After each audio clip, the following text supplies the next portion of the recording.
उनकी गिरफ्तारियाँ भी हुई और काफ़ी लंबे समय तक भी वो भी जेल में रहे। आपको क्या लगता है कि उनकी नहीं, अगर चंद्रबाबू नायडू को आज पकड़ लिए, जैसे जगन के दौर में उनको पकड़ा गया था, तो मुख्यमंत्री नहीं रहेंगे ना। अच्छा, वो केस आज भी उनके ऊपर है, वो केस चल रहा है। अगर फ़र्ज़ करिए उनकी बेल कैंसिल हो गई और वो तीसरी जेल में रहे तो क्या होगा? नायडू जी तो चले गए, टाटा बाय बाय हो गए वो। तो ये चीज़ें हैं ना, ये प्रैक्टिकल चीज़ें हैं। भाई आप ये बताइए कि कोई चीफ मिनिस्टर जनता को जवाब दे रहेगा या इन्वेस्टिगेशन एजेंसी जवाब दे रहेगा? मेरी जवाबदेही जनता से रहेगी। और ये theory of separation of powers का ग्रेव वायलेशन है। एग्जीक्यूटिव चाहता है कि लेजिस्लेचर कंट्रोल करे। देखिए, अगर कोई मुख्यमंत्री है तो मुख्यमंत्री को या तो प्रधानमंत्री प्रेसिडेंट रूल लगा सकते या फिर उस विधानसभा में नो कॉन्फिडेंस मोशन से हटा सकते आप। यहाँ तो एग्जीक्यूटिव एजेंसीज कर देंगे काम। नो कॉन्फिडेंस की भी जरूरत नहीं है, प्रेसिडेंशियल प्रोमलगेशन की भी जरूरत नहीं है। तो ये अनइलेक्टेड डिक्टेटरशिप हो जाएगी, फिर ये तो पोलिस स्टेट बन जाएगा। इसीलिए मैंने पहले कहा, आज भी कह रहा हूँ, ये हमको याद दिलाता है 1933 में जब गेस्टापो बना था। पोलिस स्टेट हो जाएगा पूरा। अगर कोई मुख्यमंत्री अगर किसी अधिकारी से कहेगा कि भाई आप हमारी गारंटीज हैं, कुछ है, हमने जनता को प्रॉमिस किया, वो नहीं करेगा। बोले आप कौन होते? तो फिर मेरी जवाबदेही किसको है? चीफ मिनिस्टर और मिनिस्टर जवाबदेही जनता को नहीं चाहिए।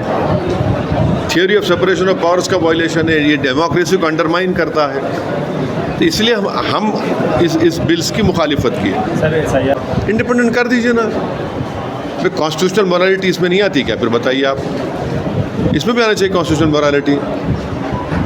तो अब आप यूएपीए में डाल देंगे किसी को, यूएपीए लगा दिए, BNSS के और PMLA के कई सेक्शंस हैं, आप डाल दीजिए, आराम से बैठिए।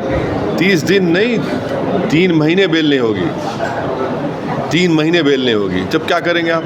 अच्छा, आपको केस लगाने की जरूरत, डिटेन कर लीजिए आप। डिटेन के पावर्स हमने BNSS में है, BNS में है, डिटेन कर लीजिए, 30 दिन चला गया वो। ये बात समझने की ज़रूरत है। सर, SIR का मुद्दा अभी भी चंद्रबाबू नायडू हो या अमित शाह जी ने बोला है कि JPC में जाएगा, JPC में चर्चा होगी, JPC में सारे पार्टियों के लोग हैं, तो उसमें आप बात उठाइए, चीज़ें होंगी। नहीं, आप मेरे पास आए तो मैं बोल रहा हूँ ना।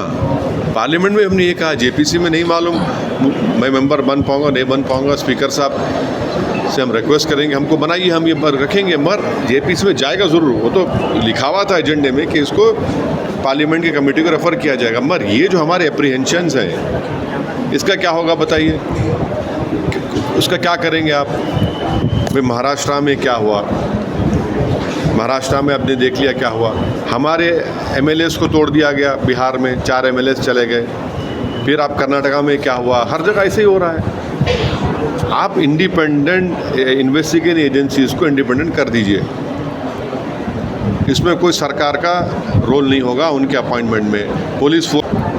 हमारी पुलिस फोर्स को देख लीजिए आप, एक SI के पोस्टिंग से लेकर DGP तक हर पॉलिटिशियन के रिकमेंडेशन पे या तो उसकी कास्ट के ग्राउंड पे होता है, रीजन ग्राउंड पे होता है। तीसरी बात ये कि हमने संविधान में ये कहा है कि president of India will be guided by the aid and advice of the council of ministers. ये आर्टिकल है संविधान में। ये प्रपोज बिल ये कह रहा है कि प्रेसिडेंट प्राइम मिनिस्टर को हटा सकता है। कैसा? ये तो क्लैश हो रहा है ना उस आर्टिकल से। दूसरी बात ये है कि अब रियलिटी को एक्सेप्ट करिए। कोई प्रेसिडेंट प्राइम मिनिस्टर को रिज़ाइन करवा सकेगा? बताइए आप।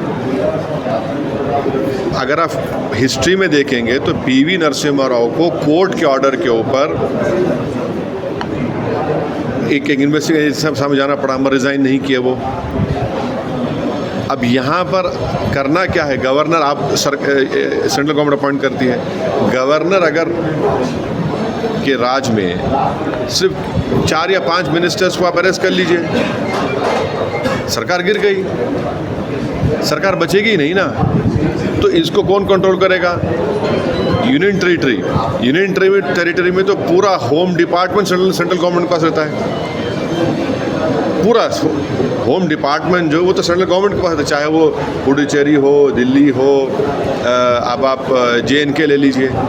तो फिर इंडिपेंडेंस कहाँ रहा? आप तो कंट्रोल करेंगे ना इनको।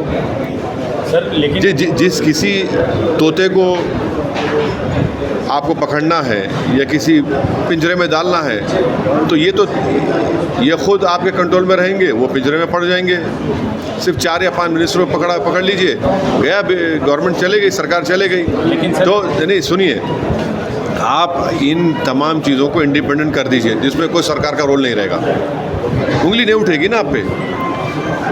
अगर आप वाकई में मोरालिटी की बात कर रहे हैं, तो जब मोरालिटी की बात कर रहे हैं तो ये भी कानून डाल दीजिए कि जिस किसी को पकड़ा जाएगा वो सेंट्रल गवर्नमेंट के पार्टी में शामिल नहीं होगा। डाल दीजिए आप, इसको क्यों नहीं डालते आप? ये सब चीज़ें करिए ना, आपकी इंटेंशन, आपकी नेक नियति जाहिर हो जाएगी। सर JPC का रास्ता खुला है अभी हमारे एडिटन पार्टी। देखिए, मीडिया ने इस बात को रिपोर्ट किया कि 2002-03 में जब 7 प्रदेशों में उस वक्त SIR election commission of India ने करवाया था, वो 243 डेज तक चला।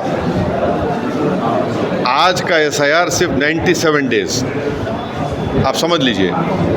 और दूसरा क्या है कि वो उसमें कोई सिटीजनशिप का प्रूफ नहीं पूछा गया उन लोगों को जिनका ऑलरेडी नाम वोटर लिस्ट में है। तीसरा, उसमें एपिक कार्ड्स को बड़ी सेंट्रलिटी दी गई थी। आज आप इस पूरे एक्सरसाइज को सिर्फ 97 डेज में कर रहे हैं।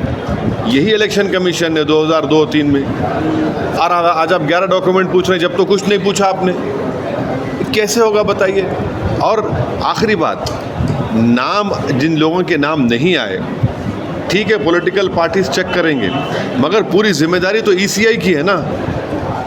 एक्सरसाइज तो ECI कर रहा है, और हमको इस बात का पूरा एप्रीहेंशन नहीं बल्कि यकीन है, क्योंकि इलेक्शन कमीशन के जो आप उनके डॉक्यूमेंट्स मेमोज देखेंगे, उन्होंने कह दिया BLOs को कि अगर आप 3 मरतबा गए और वो नाम नहीं मिला आपको, तो AERO और ERO उस शख्स को फॉरेनर्स सिटीजनशिप एक्ट 1950 में आप उनको कॉम्पिटेंट अथॉरिटी को भिजा सकते। ECI का कोई मैंडेट नहीं है सिटीजनशिप चेक करने का, ये तो मिनिस्ट्री होम अफेयर्स का है। तो यही चीज़ें हमको परेशान कर रही हैं। सर एक चीज़